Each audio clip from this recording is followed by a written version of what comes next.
Broadcasting live from Houston, Texas, and around the world.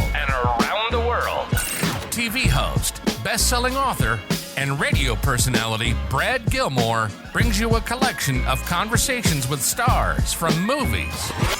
Matthew McConaughey. Brad Gilmore. Mark Wahlberg. Hey, how are you? The one and only Sydney Sweeney joins us. Sydney, how are you? I'm good, thank you. How are you? Tom Hanks and Robin Wright in my favorite movie of the year. Guys, thanks so much for joining the show. Oh, thank you. Well, thank you. Jessica Alba and Lizzie Mathis. Ladies, thank you so much for joining me. Thank you. Kevin Costner joins us. Thank you so much. Thank you. Television. Jimmy Fallon joins us this morning. Jimmy, how you doing, my friend? Good morning. Thank you so much, Brad, for having me. I appreciate this, bud. One of my all-time favorites, Vince Vaughn, joins us right now. Vince, thanks, man. Oh, great to be with you, Brad, and great to be talking to Houston. Good morning to you. We got Owen Wilson. We got Judy Greer. Thanks for joining the show, guys. Thank you. Jay Leno joins us. Jay, how you doing? Hey, Brad, what's going on? We got Anna Sawai joining the show. Anna, thanks so much for joining us. Thank you, Brad. Music. Lola Monroe. Thank you. Thank you for having me. The legendary frontman of AC/DC, Brian Johnson, joins us right now. Brian, how you doing? Good morning, Brad. What looking to talk to me funny, lad. Megan Trainor. Thank you so much, Brad. You're awesome. Paris Hilton, the infinite icon herself, is on the show. Paris, love the film. Thank you. I'm so proud of it.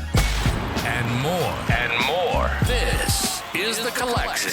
Now your host, The Boat. Brad Gilmore!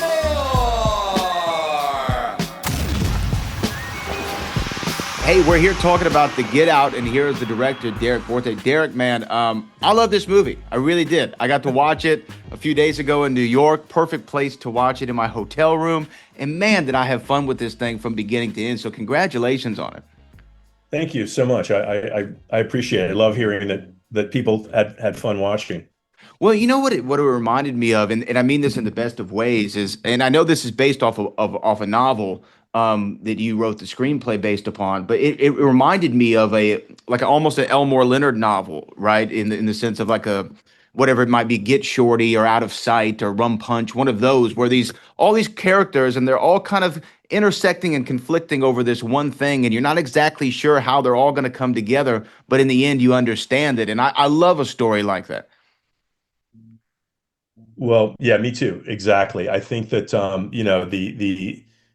the comparisons are valid without a doubt, and I think that the idea was all of these characters that are dealing with their own issues, let's say, their own problems that they keep making worse while they're trying to escape or make better or move on in their lives in some way. The fact that they're all headed on this collision course for each other throughout this film, I think, is what really drew me to the project.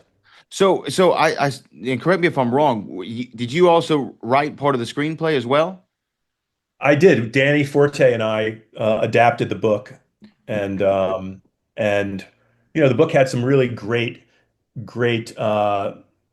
characters and story to start with, and we kind of took some liberties and tried to link everything up a little bit differently, and so that in a matter of whatever 100 minutes it would kind of do what we needed it to do, and we had a lot of fun doing that. Is like adapting a strip, I believe is the name of the book, is adapting a novel to a screenplay, and like you said, taking liberties with it, is that more difficult than sometimes just doing a one-to-one faithful adaptation of a novel or an original story? Yeah, I mean, look, there's definitely things that are challenging adapting a book. I mean, the fact that it may be written in this sort of interior monologue where someone's thinking something and thinking about things in the past as well, and it's like, how do you show that on camera?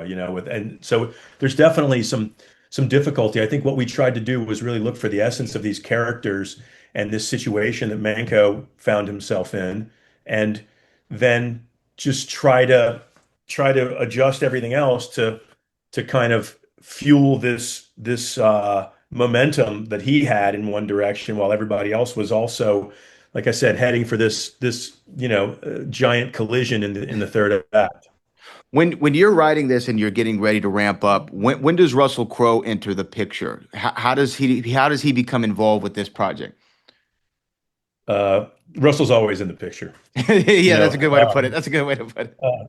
No, look, Russell and I had been looking for something since Unhinged. We had a lot of fun working together on that, and we, I sent him a few things, he sent me a few things, and this was really the first one that we both kind of really felt, the way we needed to about, and we knew that it was gonna take a lot of work. So, just based on the book, he and I were able to sit down and just spend a few days talking about it, talking about the character, talking about the book.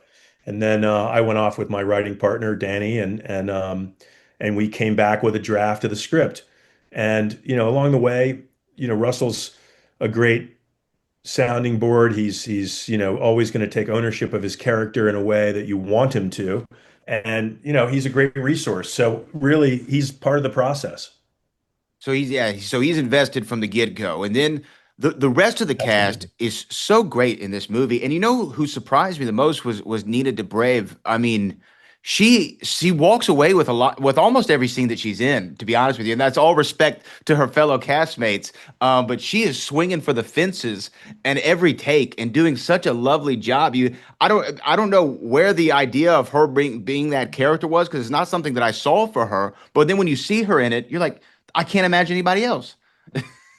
Yeah, no, she's wonderful. And really, I think in the beginning, she's such a smart person who's got such awareness of herself and her and in the world, and she, playing a character who's so delusional.